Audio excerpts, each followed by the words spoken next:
Hello students, today I am going to introduce about the next topic, that is Bohr model of an atom. Niels Bohr gave the model. This is called as Bohr model of an atom. According to this model, there are many postulates. First, atom is made up of positively charged nucleus around which the electrons are revolved in a circular path. This is called as orbit. Means this orbit is called as discrete orbit. Okay. Point number second.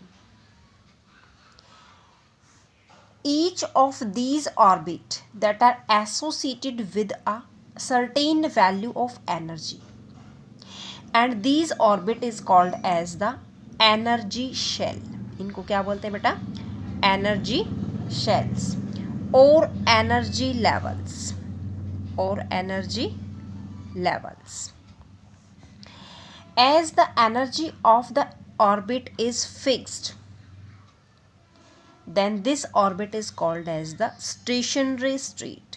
अगर बिल्कुल electrons यहीं पे है, fix है energy इनकी, तो उसको हम स्टेशनरी स्टेट बोलते हैं. Point number 3, starting from the nucleus, the energy levels that are represented by the number 1 to 3. Suppose this is nucleus and here 1 shell, 2 shell and 3 shell, 4 shell like this. Okay. और इनको हम क्या बोलते हैं? यहाँ पे n is equal to 1, n is equal to 2, n is equal to 3 shell like this. Or these are called as in alphabetically form K, L, M and the next shell that is n shell. Okay. K, L, M, N shell. Point number 4. The electrons present in the first energy level that are lowest energy level means as the energy increases on going towards the outer energy levels. अगर एक electrons बेटा jump करता है, ठीक है, first energy level से, suppose this is energy level first और this is energy level ऐसे सेकेंड, तो यहाँ से यहाँ तक जब इलेक्ट्रॉन्स जंप करता है तो वो एनर्जी को क्या करता है? पहले ये ग्राउंड स्टेट है, ग्राउंड स्टेट में जो एनर्जी होती है वो लोवेस्ट एनर्जी होती है. ठीक है. तो जैसे ही इलेक्ट्रॉन्स ग्राउंड स्टेट से एक्साइटेड स्टेट में जाता है तो वो एनर्जी को एब्जॉर्व करता है, ओके. देन फिफ्थ पॉइंट ये है कि जो एनर्जी है इलेक्ट्रॉन्स की दैट रिमेन सेम. अगर इलेक्ट्रॉन्स यहाँ रिवॉल्व कर रहा है इसी शेल के अंदर तो उसकी एनर्जी क्या है? सेम है ऑर्बिट के अंदर, but it does not radiate energy wire revolving. जब इलेक्ट्रॉन्स रिवॉल्व करता है तो वो एनर्जी जो है उसमें से रिलीज या एब्जॉर्ब नहीं होती बेटा, जब वो सिर्फ अपने ही ऑर्बिट में रिवॉल्व करता है. बट अगर वो जंप करता है तो एनर्जी को एब्जॉर्ब करता है, और जब वो एक्साइटेड स्टेट से ग्राउंड स्टेट में वापस आता है तो एनर्जी छोड़ता है, रिलीज करता है. ठीक है. तो पॉइंट नंबर 6 यही कहता है कि when the energy is supply to the electrons, अगर एनर्जी हम इसको दे रहे हैं तो it goes to the high energy levels. But जब एनर्जी एक्साइटेड स्टेट से वापस ग्राउंड स्टेट में आते हैं तो ये एनर्जी को क्या कर रहा है? इमीट कर रहा है, छोड़ रहा है, रिलीज कर रहा है. Okay. So all these are the postulates of Bohr model of an atom. Okay. Bohr की सबसे अच्छी इम्पोर्टेंस ये थी बेटा कि he explain the stability of an atom. उसने स्टेबिलिटी को बताया था, और स्टेबिलिटी किससे? एनर्जी के बेसिस पे उसने उसको स्टेबिलिटी को एक्सप्लेन किया था. Okay. Now next topic is distribution of electrons in different orbits. Distribution of electrons in different orbit, or you can say that shells. Okay. ये बेटा जो डिस्ट्रीब्यूशन ऑफ इलेक्ट्रॉन्स था that was given by Bohr and bury, Bohr and bury, so it's name is Bohr bury rule. Okay. For writing the number of electrons in different energy levels or shells, ठीक है, some rules are followed. तो rule number 1 क्या कहता है, इसको Bohr bury rule भी बोला जाता है बेटा. ठीक है, तो इसमें रूल नंबर 1 ये कहता है कि जो मैक्सिमम नंबर ऑफ इलेक्ट्रॉन्स है, maximum number of electrons present in a shell that is given by the formula 2n². Okay. n क्या है बेटा यहाँ पे, n is equal to the orbit number और एनर्जी लेवल, और इसको क्या बोलते हैं, एनर्जी लेवल. ओके, ये होता है. अब जो मैक्सिमम नंबर ऑफ इलेक्ट्रॉन्स है वो कैसे निकालेंगे, तो इस केस में देखो हमारे पास क्या है, फर्स्ट ऑर्बिट, फर्स्ट ऑर्बिट, इसको हम के शेल के लिए भी बोल देते हैं, के शेल. यहाँ पे निकालते हैं 2 × 1 का square that is equal to 2. Okay. Second orbit, second orbit में कितने इलेक्ट्रॉन्स आप फिल कर सकते हो, इसको हम एल शेल भी बोलते हैं बेटा. तो 2 × 2 का whole square that is equal to 4, 4 × 2 = 8 electrons. Okay. Next है थर्ड ऑर्बिट और एम शेल, तो इसको हम क्या बोलते हैं, 2 × 3 का होल स्क्वायर, 3 × 2 = 9, 9 × 2 = 18 इलेक्ट्रॉन्स. ओके. अब फोर्थ ऑर्बिट और एन शेल, तो इट मीन्स 2 × 4 का whole square that is equal to 32 electrons. Okay, ये बनता है. Means in K shell you can fill only 2 electrons maximum. Okay. L shell maximum 8 electrons you can fill. In M shell 18 electrons and N shell 32 electrons. Okay. Now second point, the maximum number of electrons that can be accommodated in the outermost orbit that is 8. जो outermost electrons में maximum number of electrons होते हैं बेटा, जो आप fill कर सकते हो, वो कितने हैं, 8 can be accommodated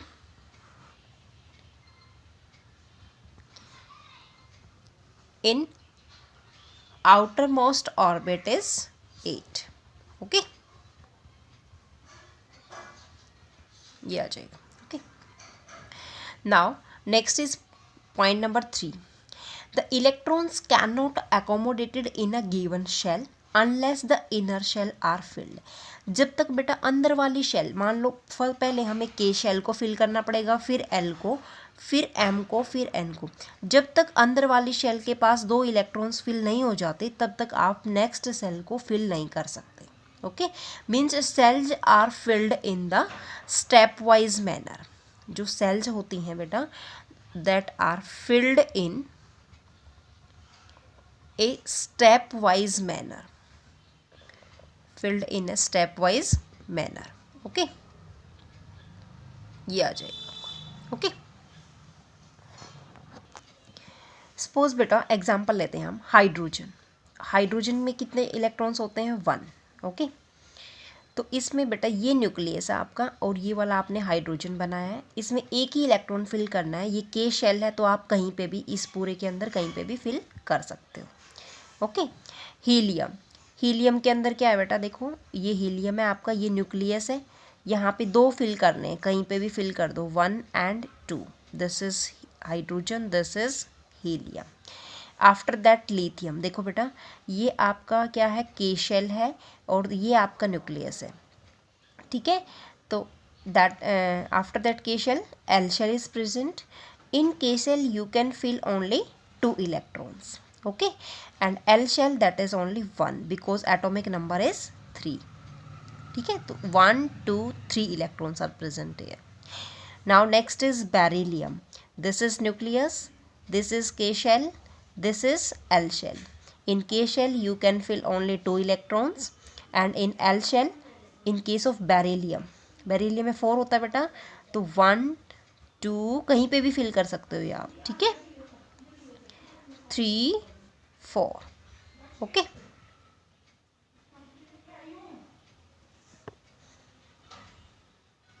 sorry, beryllium नहीं बेटा, ये दिस इज बोरॉन। बोरॉन में you can fill only, boron नहीं, कार्बन में 4 कर सकते हो ना इसमें, कार्बन, क्योंकि बेटा 2 और 4, तो फर्स्ट के शेल के अंदर आपने 2 फिल किया और एल शेल के अंदर आपने 4 फिल किया, ठीक है। अब बेरिलियम का अगर आपसे बात करते हैं तो बेरिलियम का होता है कितना, 4 होता है, तो 2,2 मीन्स के एंड एल शेल, तो 2 और 2 फिल करना है बेटा इसमें। ये न्यूक्लियस आपका, ये आपका बेरिलियम का ऐसे बनेगा, यहाँ 2 इलेक्ट्रॉन्स बेटा, और नेक्स्ट वाला के शेल में भी आपको कहीं पे भी 2 इलेक्ट्रॉन्स फिल करने हैं, okay. This is the electron dot structure भी बोलते हैं इसको, एटॉमिक स्ट्रक्चर भी बोलते हैं, ओके बेटा। Now how will you draw the atomic structure of oxygen. Oxygen देखो बेटा, ऑक्सीजन एटॉमिक नंबर इज, कितना एटॉमिक नंबर होता है ऑक्सीजन में, 8 होता है ना, तो 2 और 6, तो फर्स्ट इसमें बेटा देखो, जैसे ये आपका न्यूक्लियस, ये के शेल है and this is L shell. अब के में मैक्सिमम 2 फिल कर सकते हो, ओके। अब इसमें देखो 1 2 3 4 5 6, ये आपके कंप्लीट हो जाएंगे, ओके। तो ये आ जाएगा, कर सकते हो।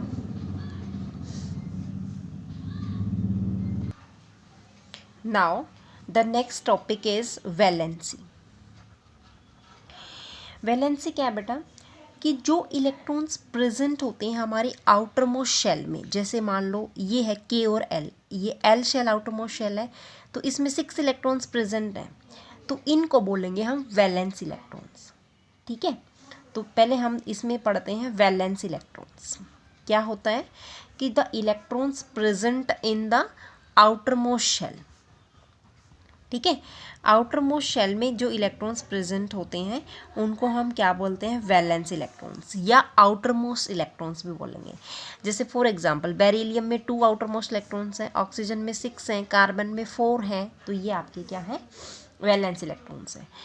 तो ये क्या वैलेंस इलेक्ट्रॉन्स क्या शो करते हैं, chemical properties of the atoms ये शो करते हैं, means the atom of the elements that having completely filled outermost shell, तो उसको वो कौन से होते हैं, 8 इलेक्ट्रॉन्स, ठीक है, जिसके आउटर मोस्ट शेल में 8 इलेक्ट्रॉन्स होते हैं, उनको हम बोलते हैं बेटा octet. Octet means 8 electrons, okay. ये कंप्लीटली फिल्ड होते हैं, और ये जब कंप्लीटली फिल्ड होते हैं तो वही हमारा जो एटम है वो हाईली स्टेबल है, ओके, हाईली स्टेबल है। तो इस एलिमेंट को हम क्या बोलते हैं, इनर्ट एलिमेंट बोलते हैं बेटा, inert element, okay. It means इसकी जो वैलेंसी है वो क्या है आपकी 0, इस कंपाउंड्स में जो वैलेंसी है दैट विल बी 0, ओके। तो इसमें हम हीलियम की बात करते हैं, ये हमारे पास बेटा हीलियम है, this one. Helium has 2 electrons in the outermost shell, क्योंकि 2 इलेक्ट्रॉन्स होते हैं इसमें, तो के ही शेल होती है, उसी के अंदर 2 इलेक्ट्रॉन्स प्रेजेंट होते हैं, के शेल में 2 इलेक्ट्रॉन्स। तो इट मीन्स जो जितने भी अदर एलिमेंट्स हैं उन सब में क्या है, आउटर मोस्ट शेल में 8 इलेक्ट्रॉन्स हैं, बट हीलियम ही एक ऐसा है जिसमें के शेल में क्या है, दो ही इलेक्ट्रॉन्स हैं, ठीक है। तो क्या है इसके अंदर बेटा, कि जो टेंडेंसी होती है एटम्स की रिएक्ट करने की दूसरे एटम्स के साथ, ठीक है, तो वो क्या करते हैं, fully filled outermost shell बना देते हैं, ठीक है। Means when the atoms react with another atoms in order to attain the fully filled outermost shell, ठीक है। तो जो आउटर मोस्ट शेल होती है जिसके अंदर 8 इलेक्ट्रॉन्स होते हैं उसको हम क्या बोलते हैं, ऑक्टेट बोलते हैं, okay. So atoms would react so as to achieve the octet in the outermost shell। अब वो outermost shell में octet जो है फॉलो करते हैं तभी वो स्टेबल बनते हैं। अब ऐसे क्यों करते हैं वो octet को फॉलो, ये तभी पॉसिबल हो सकता है बेटा जब या तो शेयरिंग होगी इलेक्ट्रॉन्स की तभी वो 8 बनाएंगे, या फिर गेन होगा, या इलेक्ट्रॉन्स को गेन करेगा, कोई शेयर करेगा, कोई गेन करेगा, या फिर कोई लॉस करेगा, ठीक है। तभी पॉसिबल है। इलेक्ट्रॉन्स की शेयरिंग होगी, गेनिंग होगी या फिर लॉस करेगा, तभी वो 8 अपने इलेक्ट्रॉन्स को कंप्लीट करेगा। ठीक है, means the number of electrons lost, gained or shared by an atom to become a stable configuration in the outermost shell, so this is called as valency। उसी को हम क्या बोलते हैं, वैलेंसी। इसको हम शॉर्ट फॉर्म में कहते हैं combining capacity of an element. Short form में क्या बोलते हैं, combining capacity of an element is called valency. क्या बोलते हैं, वैलेंसी बोलते हैं। ओके, नाउ अब हम थोड़ा सा वो लेते हैं बेटा, टेबल के अकॉर्डिंग। जैसे ये आपका हाइड्रोजन है, ओके, हाइड्रोजन हम यहाँ पे लिखते हैं। ठीक है, इसके बाद आपका जो है एटॉमिक नंबर देखते हैं, atomic number. Okay, number of proton, number of electrons, okay, and number of neutrons. ठीक है, अब हम इसमें डिस्ट्रीब्यूशन भी कर सकते हैं KLMN शेल में, KLM and N shell distribution, और यहाँ लास्ट में लिखते हैं वैलेंसी। ओके, तो देखो कैसे होगा इसमें। अगर हमारे पास हाइड्रोजन एटम है, हाइड्रोजन एटॉमिक नंबर 1 है, how many number of protons, number of protons 1 है बेटा, इलेक्ट्रॉन्स भी 1 है, बट न्यूट्रॉन्स क्या होता है, मास नंबर में से हम क्या करेंगे, प्रोटॉन्स को माइनस कर देंगे। मास नंबर 1 होता है, प्रोटॉन्स को माइनस किया, 1 - 1 0। ओके, देन के इलेक्ट्रॉन्स कहाँ जाएगा, के शेल में जाएगा, एल तो जाएगा ही नहीं। ठीक है, तो यहाँ वैलेंसी क्या रहेगी, 1 रहेगी। Okay, same in this case helium, atomic number कितना है बेटा, 2, number of protons 2, number of electrons 2। अब न्यूट्रॉन्स कैसे आया, 4 होता है इसका, हीलियम का मास नंबर कितना है, 4, 4 में से प्रोटॉन माइनस कर दो, 4 - 2 2। ठीक है, के शेल में जाएंगे इलेक्ट्रॉन्स, एल एम अभी वेकेंट रहेगा। इसकी वैलेंसी क्या रहेगी, क्योंकि के शेल फुल्ली फिल्ड है, तो no valency means 0 valency. Okay, now next is lithium, having atomic number 3, how many number of protons, 3 number of protons but 3 number of electrons. अब लिथियम का जो एटॉमिक जो मास नंबर है बेटा 7 होता है, 7 - 3 दैट इज इक्वल टू 4। के shell में कितना जाएगा, 2। अब के शेल कंप्लीट है बेटा, लेकिन हमें 3 फिल करने हैं, तो next electrons goes to the L shell. Okay, then how many valency, अब आपका वैलेंसी क्या है, 1, जो आउटर मोस्ट शेल में है 1। Okay, next is beryllium, BE, atomic number 4, number of protons that is also 4, number of electrons that is 4, but here 9 is the atomic number of beryllium, so 9 - 4 that is equal to 5, that is 2 in L shell. How many electrons left, 2. Okay, then what is the outermost electronic configuration, 2 na, so that is how many valency, 2. Okay, now next is boron, having atomic number 5. How many number of protons in this case, 5. Number of electrons is also 5. Neutrons beta 11 - 5 that is equal to 6, that is 2,3. So what is the valency, this is also 3.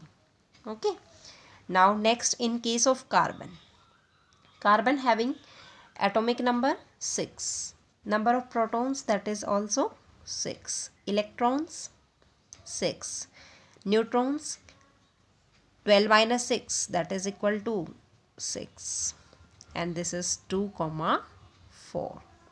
and what is the valency, carbon की valency कितनी है, 4.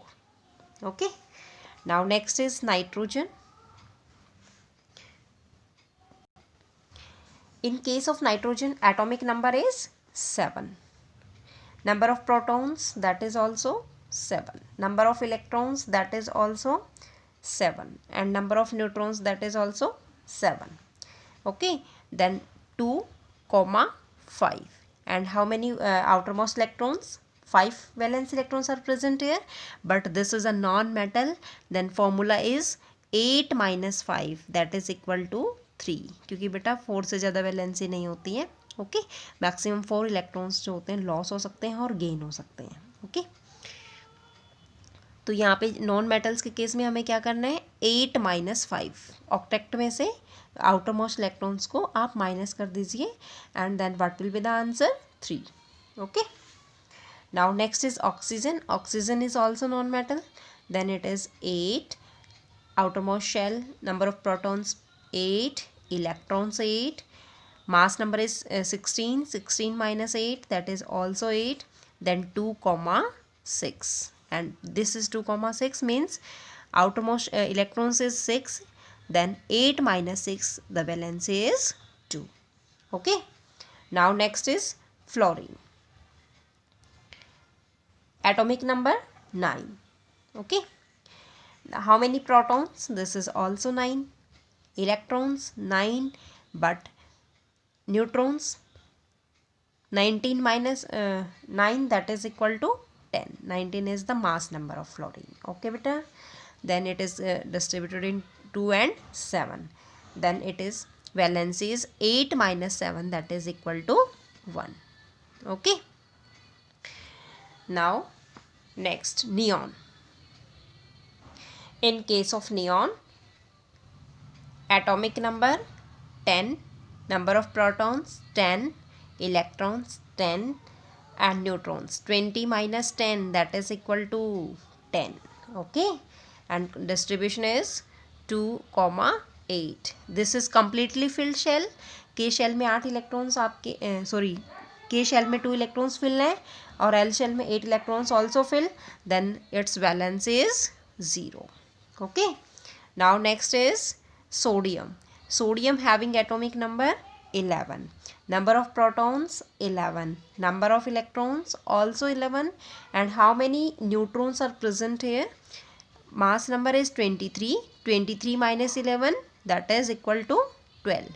Then how will you distribute in KLMN shell?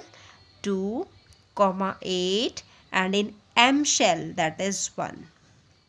Because this cell is L shell is completely filled, then the next electrons goes to the M cell. Okay. Then how many valency is there? 1. Okay. Now next is magnesium. Atomic number 12. Number of protons 12. Number of electrons 12. How many number of neutrons? 24 minus 12, that is also equal to 12. Okay. And in distribution 2, 8 and 2. And what is the valency? 2 valency. Okay. Now next is aluminium, Al. Okay. What is the atomic number? 13. Number of protons 13. Number of electrons also 13. And in case of aluminium, what is the mass number? 27. So 27 minus 13, that is equal to 14. Okay. This is 2, 8 and 3. And what is the valency? Here 3. Now next is silicon. Silicon having atomic number 14. Number of protons also 14. Number of electrons is also 14. And how many neutrons are present here? Means 28 minus 14, that is equal to also 14. The electronic distribution is 2, 8 and 4. The valency is also 4. Okay. Next is phosphorus. Atomic number 15. Number of protons is also 15. Next is number of electrons, that is also equal to 15. Then now the mass number of phosphorus, that is 31. 31 minus 15, that is equal to 16. Okay. And its distribution is 2, 8 and 5. अब यहाँ पे बेटा 5 electrons आ गए, more than 4 है, it means 8 minus 5, that is equal to 3. तो इसकी जो valency आएगी, that is equal to 3. Okay. You can do easily. Now some important point of valencies. देखो बेटा, हाइड्रोजन, लिथियम, एंड सोडियम, इन सब में क्या है, आपको क्या नज़र आ रहा है आपको, देखो वन वैलेंसी और फ्लोरीन में भी 1 है और this is also 1. Okay, it means all these are made up of 1 electrons in the outermost shell. Okay, so they can lose 1 electrons to become a stable. Okay, so its valency is 1. इसकी valency 1 इसलिए है बेटा, hydrogen, lithium and sodium ये क्या करते हैं, electrons को loss करते हैं. ठीक है, 1 इलेक्ट्रॉन्स को, इसलिए स्टेबल होते हैं, इसलिए इनकी वैलेंसी क्या है, 1. अब देखो मैग्नीशियम, ठीक है, बेरिलियम, यहाँ पे भी 2 वैलेंसी है, यहाँ पे भी 2 वैलेंसी है. तो ये क्या करते हैं, इनकी जो वैलेंसी वो 2 क्यों है, because all of these have 2 valence electrons. सबके अंदर क्या है, 2 वैलेंस इलेक्ट्रॉन्स है. So they can lose these 2 electrons to make the stable configuration. Okay, now in case of boron, boron के आउटरमोस्ट शेल में 3 इलेक्ट्रॉन्स हैं, इसलिए इसकी वैलेंसी क्या है, 3 है. Okay, and in case of aluminium also, इसमें भी 3 वैलेंस इलेक्ट्रॉन्स हैं, इसलिए इसकी वैलेंसी भी क्या है बेटा, 3 है. Okay, now the valency of carbon, ये कार्बन है बेटा, कार्बन की यहाँ पे आउटर मोस्ट शेल में 4 इलेक्ट्रॉन्स है, सो its valency is 4 because each has 4 valence electrons. Okay, nitrogen also having a 5 valence electrons, so its valency is 3 because they can gain 3 electrons to become a stable. अगर इसको 3 electrons आसानी से मिल जाते हैं तो ये 8 इलेक्ट्रॉन्स बना लेगा और स्टेबल बन जाएगा. ओके, तो इसका हम जो नॉन मेटल्स का जो फॉर्मूला होता है वैलेंसी निकालने का, वो क्या होता है, 8 minus number of valence electrons. Okay, और मेटल्स के लिए क्या होता है, valency is equal to number of valence electrons. Okay, ये फॉर्मूला होता है. Now in case of oxygen, oxygen having outermost shell में कितने इलेक्ट्रॉन्स हैं, 6 valence electrons. So its valency is 2 because they can gain 2 electrons to complete their octet. Okay, in case of fluorine 8 बनाने में कितने की कमी है, 1 की ना, तो so they can gain only 1 electrons, so its valency is 1. Okay, so all the inert gases like helium, neon, ये गैसेज हैं हमारी, ये क्या है बेटा, completely filled है. जैसे इसमें 8 इलेक्ट्रॉन्स हैं, इसमें कितने इलेक्ट्रॉन्स हैं, 2 इलेक्ट्रॉन्स हैं, तो इनकी वैलेंसीज क्या है, 0 है. It means they are completely filled outermost shell, so its valencies is 0. Okay, तो हम जो जनरल फॉर्मूला इसका यूज़ करते हैं बेटा, मेटल्स के लिए क्या करते हैं, for metals how will you calculate the valency. Metals के लिए जो वैलेंसी होती है that is equal to the number of valence electrons. Number of valence electrons, valence means जो आउटर मोस्ट शेल में इलेक्ट्रॉन्स होते हैं वो यूज करते हैं. For non metals, non metals के लिए हम क्या करते हैं, जो वैलेंसी होती है वो कैसे निकालते हैं, valency is equal to 8 minus number of valence electrons. Okay, तो these are the formula to calculate the valency. तो how will you define the valency, valency को कैसे डिफाइन करोगे, the number of electrons share, gain और loss. Okay, share, lost or gain by an atom to become stable or to achieve an octet in the outermost shell. So this is called as valency. और इसको short form में कैसे बोलोगे बेटा, कि combining capacity of an atom of an element with the atom of other element in order to complete its octet. ठीक है, 8 electrons को पूरा करने के लिए एक एटम की दूसरे एटम के साथ कंबाइनिंग कैपेसिटी होती है, जिसको हम नाम देते हैं वैलेंसी. ओके, तो ये आपने जो है 1 to 15 एटॉमिक नंबर्स की टेबल्स में आपने वैलेंसी देखी है. ठीक है, अभी आपका जो है होमवर्क है आज के लिए कि आप 15 से लेकर 25 तक की टेबल आप अपनी उसमें ड्रॉ करोगे, ठीक है। और atomic number, number of protons, electrons, neutrons, के एलिमेंट शेल एंड वैलेंसी आप उसमें फाइंड आउट करोगे। तो today is your homework to draw the table of valency, atomic number 15 to 25. Okay, thank you students.